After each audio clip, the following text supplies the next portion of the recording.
Capítulo 5. O Castelo do Conhecimento. O cavaleiro, Esquilo e Rebeca recomeçaram a caminhada pelo caminho da verdade, em direção ao Castelo do Conhecimento. Eles pararam apenas 2 vezes naquele dia, uma para comer. E outra para o cavaleiro raspar sua barba descuidada. E cortar seu longo cabelo com a borda afiada de sua manopla. Ele parecia e se sentia muito melhor depois que isso foi feito. E estava mais livre agora do que estivera antes. Sem o elmo, podia comer nozes sem precisar da ajuda de Esquilo. Embora tivesse apreciado a técnica salva-vidas, ele não a considerava realmente uma forma graciosa de viver. Também podia se alimentar com as frutas e raízes, com que tinha se acostumado. Nunca mais comeria pombos ou qualquer outra ave ou carne. Outra vez, porque compreendeu que fazer isso seria literalmente ter amigos para jantar. Pouco antes do cair da noite, o trio arrastou-se morro acima e contemplou o Castelo do Conhecimento à distância. Ele era maior do que o Castelo do Silêncio. E sua porta era feita de ouro maciço. Esse era o maior castelo que o cavaleiro já tinha visto. Maior ainda do que aquele que o rei havia construído para si. O cavaleiro olhou fixamente para a impressionante estrutura, curioso por saber quem a teria projetado. Naquele exato momento, seus pensamentos foram interrompidos pela voz de Sam. O Castelo do Conhecimento foi projetado pelo próprio universo, a fonte de todo o conhecimento. O cavaleiro ficou surpreso, mas feliz de ouvir Sam novamente. Estou contente por você ter voltado, e ele disse. Na verdade, nunca fui embora, e replicou Sam. Lembre-se de que eu sou você. Por favor, não quero passar por isso novamente. Como pareço agora que fiz a barba e cortei o cabelo? É a primeira vez que você tirou vantagem de ser encurtado. Sam respondeu. O cavaleiro riu da brincadeira de Sam. Ele apreciava seu senso de humor. Se houvesse qualquer semelhança entre o Castelo do Conhecimento e o Castelo do Silêncio, ele ficaria feliz em ter Sam por companhia. O cavaleiro, Esquilo e Rebeca cruzaram a ponte levadiça sobre o fosso que circundava o castelo e pararam diante da porta de ouro. O cavaleiro retirou a chave de seu pescoço e girou-a na fechadura, enquanto empurrava a porta aberta. Ele perguntou a Rebeca e Esquilo se eles o deixariam como haviam feito antes. Não, e Rebeca respondeu. O silêncio é para um, o conhecimento, para todos. O cavaleiro ficou pensando. Como a palavra pombo veio a significar alguém crédulo. Fácil de enganar. Os 3 atravessaram a porta e se depararam com uma escuridão tão densa que o cavaleiro não conseguia enxergar a própria mão. Ele tateou em busca das costumeiras tochas que ficavam junto à porta de entrada dos castelos para iluminar o caminho, mas não havia nenhuma. Um castelo com uma porta de ouro e sem tochas? Até os castelos simples da região têm tochas. Resmungou o cavaleiro, enquanto Esquilo chamava. O cavaleiro dirigiu-se cuidadosamente até ele e o viu apontando para uma inscrição que brilhava na parede. Estava escrito: o conhecimento é a luz através da qual você encontrará seu caminho. Preferia estar com uma tocha, pensou o cavaleiro. Mas, seja quem for que administra este castelo, sem dúvida encontrou um meio engenhoso de diminuir o consumo de luz. Sam falou sem rodeios, e isso significa que quanto mais você sabe, mais luminoso ficará aqui dentro. Sam, apostarei em que você está certo! Exclamou o cavaleiro. E um vislumbre de luz tremeluziu na sala. Nesse momento, Esquilo chamou novamente o cavaleiro. Ele havia encontrado uma outra inscrição que brilhava entalhada na parede. Será que você não confundiu necessidade com amor? Ainda perturbado, o cavaleiro resmungou. Suponho que tenho que descobrir a resposta antes de receber alguma luminosidade a mais. Você está pegando rápido, e Sam replicou. O cavaleiro resfolegou. Não tenho tempo para brincar de pergunta e resposta. Quero encontrar rápido meu caminho por este castelo. Para poder chegar ao topo da montanha. Talvez o que você tenha a aprender aqui é que você tem todo o tempo do mundo. Sugeriu Rebeca. O cavaleiro não estava com um humor receptivo. E nem disposto a ouvir a filosofia da pomba. Por um momento, considerou mergulhar na escuridão do castelo e andar a esmo. A escuridão, no entanto, era totalmente impeditiva. E, sem sua espada, ele tinha medo. Parecia-lhe que a única escolha que tinha era descobrir qual o significado da inscrição. Suspirou e sentou-se diante dela. Leu-a novamente. Será que você não confundiu necessidade com amor? O cavaleiro sabia que amava Julie e Christopher. Embora tivesse de admitir que, antes de Julie começar a ficar debaixo de tonéis de vinho para esvaziar o conteúdo deles boca abaixo, ele a amava mais. Sam disse, e sim, você amava Julie e Christopher. Mas não necessitava deles também? Penso que sim, e concordou o cavaleiro. Recordou os tempos em que as atividades de cavaleiro estavam em baixa e eles não tinham recursos para comprar roupas novas ou contratar serviçais. Julie fizera belas vestimentas para a família e cozinhara pratos deliciosos para o cavaleiro e seus amigos. O cavaleiro lembrou que Julie também mantinha o castelo muito limpo. E que lhe dera vários castelos para manter limpos. Frequentemente tinham de se mudar para um mais barato. Quando ele voltava falido a casa, após uma cruzada, ele deixava Julie sozinha para fazer a maior parte da mudança. Uma vez que, em geral, estava fora participando de algum torneio. Lembrou-se de como ela parecia exausta, enquanto movia seus pertences de um castelo para outro. E como ela ficava triste quando a armadura se interpunha entre eles. Não foi então que Julie passou a ficar debaixo de tonéis de vinho? Perguntou Sam, com voz gentil. O cavaleiro assentiu com a cabeça. E seus olhos começaram a encher-se de lágrimas. Então um pensamento aterrador lhe veio à mente. Ele não quisera se culpar por tudo que fizera. Preferira culpar Julie pelo hábito de beber vinho. Na verdade, ele precisava que ela tivesse esse hábito, para poder dizer que era tudo culpa dela. Inclusive o fato de ele ter ficado entalado na armadura. Quando o cavaleiro se deu conta de como havia usado Julie injustamente, mais lágrimas rolaram de seu rosto. Sim, ele necessitara dela mais do que a amara. Quisera tê-la amado mais e necessitado menos dela. Mas não sabia como.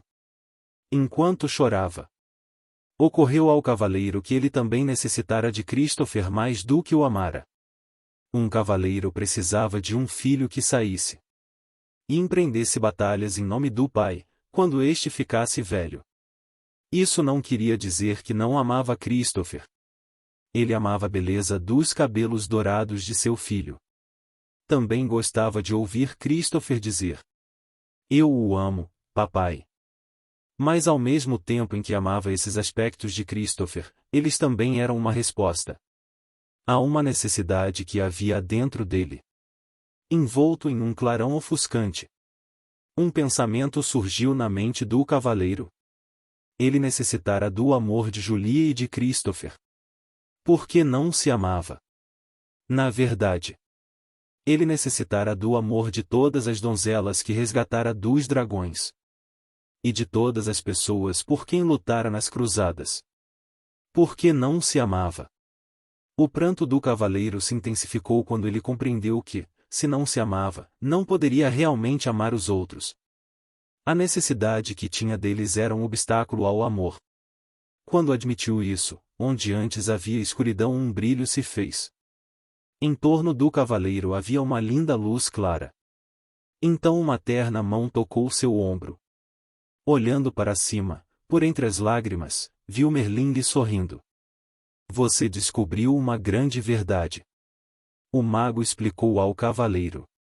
E somente quando nos amamos que podemos amar os outros. Como começo a me amar? Perguntou o cavaleiro.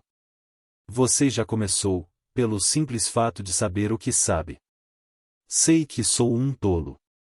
Soluçou o cavaleiro. Não, você sabe a verdade, e verdade é amor. Isso confortou o cavaleiro, e ele parou de chorar. Quando seus olhos secaram, ele percebeu a luz à sua volta. Era diferente de todas as luzes que tinha visto antes. Parecia vir de lugar nenhum e, ao mesmo tempo, de todos os lugares. Merlin ecoou os pensamentos do cavaleiro. Não há nada mais bonito que a luz do autoconhecimento. O cavaleiro contemplou a luz, em seguida. Encarou as trevas à frente. Não existe escuridão neste castelo para você, não é mesmo? Não, respondeu Merlin. Não mais. Encorajado, o cavaleiro se levantou, pronto para seguir. Agradeceu a Merlin por aparecer. Mesmo sem ter sido chamado. Tudo bem, disse o mago. Às vezes a gente não sabe quando é hora de pedir ajuda. E, dizendo isso, desapareceu. Quando o cavaleiro recomeçou a andar, Rebeca surgiu da escuridão voando à sua frente. Uau! Ela disse toda empolgada. Tenho algo para lhe mostrar que você nem imagina. O cavaleiro nunca tinha visto Rebeca tão animada. Normalmente ela era bastante comedida. Mas agora subia e descia pulando no ombro do cavaleiro. Mal podendo se conter. Enquanto guiava este esquilo até um grande espelho. É esse. É esse. Rebeca olhou alto, seus olhos brilhando de entusiasmo. O cavaleiro ficou desapontado. É apenas um velho espelho barato. Ele disse impacientemente. Vamos, temos de seguir em frente. Não é um espelho comum, Rebeca insistiu. Ele não mostra como você parece. Mostra o que você realmente é. O cavaleiro ficou intrigado, mas não entusiasmado. Ele nunca ligará muito para espelhos. Porque nunca se considerará muito atraente. Mas Rebeca insistiu, e, então, relutante. Ele se pôs diante do espelho e olhou fixamente para o reflexo. Para sua surpresa, em vez de um homem alto com olhos tristes e nariz grande, encouraçado até o pescoço, viu uma pessoa charmosa e cheia de vida, cujos olhos brilhavam com compaixão e amor. Quem é esse? Ele perguntou. Esquilo respondeu, é você. Este espelho é uma impostura. Disse o cavaleiro. Não é assim que me pareço. Você está vendo seu eu verdadeiro, explicou Sam. O eu que vive por debaixo dessa armadura. Mas, protestou o cavaleiro, olhando de forma penetrante para o espelho. Este homem é um espécime perfeito. E seu rosto é pleno de beleza e inocência. Esse é o seu potencial. Respondeu Sam. Ser belo, inocente e perfeito. Se esse é o meu potencial. Disse o cavaleiro. Algo terrível aconteceu no meu percurso para realizá-lo. Sim, replicou Sam. Você colocou uma armadura invisível entre você e seus sentimentos verdadeiros. Ela está em você há tanto tempo que se tornou visível e permanente. Talvez eu tenha realmente escondido meus sentimentos. Disse o cavaleiro. Mas eu não podia simplesmente dizer tudo o que me vinha à cabeça e fazer tudo o que tinha vontade de fazer. Ninguém iria gostar de mim. Ao pronunciar essas palavras, o cavaleiro parou abruptamente, compreendendo que viverá toda a sua vida de maneira a fazer com que as pessoas gostassem dele. Pensou em todas as cruzadas que lutara, os dragões que matara e as donzelas que salvara da aflição. Tudo para provar que ele era bondoso, gentil e amoroso. A verdade é que ele não precisava provar nada disso. Ele era bondoso, gentil e amoroso. Dardos arremessados. Ele exclamou. Desperdicei minha vida inteira. Não. Disse Sam rapidamente. Ela não foi desperdiçada. Você precisava de tempo para aprender o que acabou de aprender. Mesmo assim sinto vontade de chorar. Disse o cavaleiro. Isso sim seria um desperdício. Disse Sam. Em seguida entoou esta curta cantiga. Lágrimas de autopiedade em desprazer terminam. Não são as desse tipo que armaduras eliminam. O cavaleiro não estava com estado de espírito para apreciar as cantigas de Sam. Ou mesmo o seu humor. Pare com essas rimas desagradáveis ou vou chutá-lo para fora daqui, e ele berrou. Você não pode me chutar para fora, divertiu-se Sam. Eu sou você, você se esqueceu? Naquele momento, o cavaleiro teria dado um tiro em si mesmo com satisfação. Para se livrar de Sam. Mas, felizmente, as armas de fogo ainda não tinham sido inventadas. Parecia não haver jeito de se livrar de Sam. O cavaleiro olhou para o espelho mais uma vez. Bondade, amor, compaixão, inteligência e desprendimento retribuíram o olhar. Ele compreendeu que tudo o que precisava fazer para possuir essas qualidades era reivindicá-las. Pois elas sempre lhe haviam pertencido. Com esse pensamento, a linda luminosidade resplandeceu novamente. Mais clara do que antes. Ela iluminou a sala inteira, revelando, para a surpresa do cavaleiro, que o castelo era composto de apenas uma sala gigantesca. É o código padrão para a construção de um castelo do conhecimento. Disse Sam. O verdadeiro conhecimento não é dividido em compartimentos, pois todo ele emana de uma verdade. O cavaleiro concordou balançando a cabeça e, justo quando estava pronto para partir, Esquilo chegou correndo. Este castelo possui um pátio que tem uma grande macieira bem no meio. Oh, leve-me até ela. Disse o cavaleiro avidamente. Já que estava começando a sentir muita fome. O cavaleiro e Rebeca seguiram Esquilo até o pátio. Os galhos robustos da grande árvore curvavam-se com o peso das maçãs mais vermelhas e brilhantes que o cavaleiro já vira. O que acha dessas massas? Zombou Sam. O cavaleiro pegou-se dando risadinhas. Depois notou uma inscrição esculpida numa laje de pedra. Ao lado da árvore, para essa fruta, não imponho condição. Mas que você agora aprenda sobre a ambição. O cavaleiro refletiu sobre essas palavras, mas, francamente, não tinha a menor ideia do que elas queriam dizer. Decidiu ignorá-las. Se você fizer isso, nunca sairemos daqui, disse Sam. O cavaleiro gemeu. Essas inscrições estão ficando cada vez mais difíceis de entender. Ninguém falou que o castelo do conhecimento seria moleza. Disse Sam firmemente. O cavaleiro suspirou. Pegou uma maçã e sentou debaixo da árvore com Rebeca e Esquilo. Vocês dão conta desta? Ele lhes perguntou. Esquilo fez que não com a cabeça. O cavaleiro olhou para Rebeca, que também fez que não com a cabeça. Mas sei com certeza, disse a pomba pensativamente, que não tenho ambições. Nem eu, aparteou o Esquilo. E aposto como essa árvore também não tem nenhuma. Existe um propósito para ela, disse Rebeca. Essa árvore é como a gente. Não tem ambições. Talvez não se precise delas. Isso está correto para árvores e animais, disse o cavaleiro. Mas como seria uma pessoa sem ambição? Feliz. Falou Sam abertamente. Não, acho que não. Vocês todos estão certos, disse uma voz familiar. O cavaleiro virou-se e viu Merlin em pé atrás dele e dos animais. O mago estava vestido com seu longo manto branco. E carregava um alaúde. Estava prestes a chamá-lo. Disse o cavaleiro. Eu sei, replicou o mago. Todos precisam de ajuda para entender uma árvore.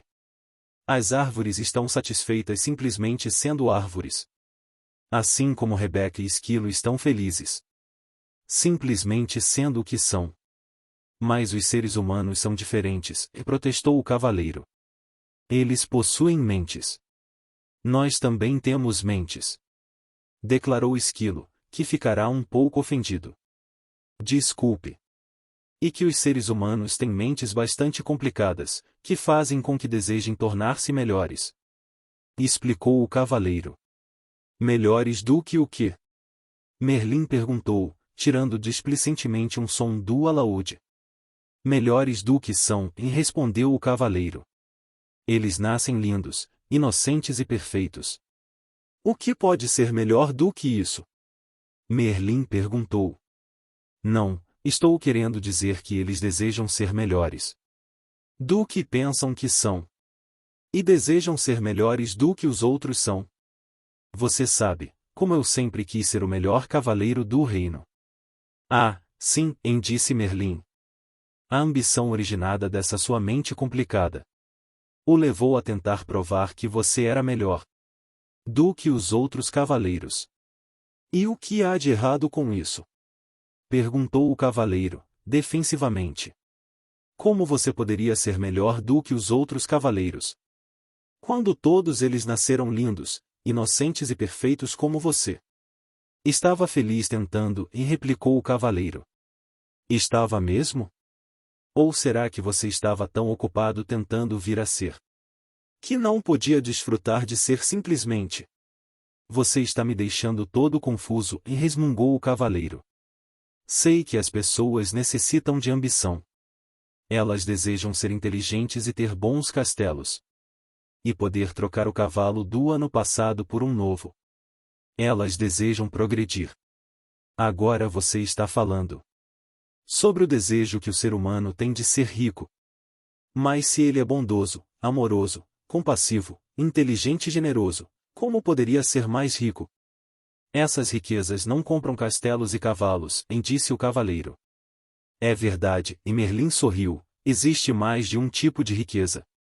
Assim como existe mais de um tipo de ambição. Para mim, ambição é ambição. Ou a pessoa deseja ir em frente ou não deseja. Não é tão simples assim, respondeu o mago. A ambição originada na mente pode lhe render lindos castelos e belos cavalos. Entretanto, somente a ambição que vem do coração pode trazer também felicidade.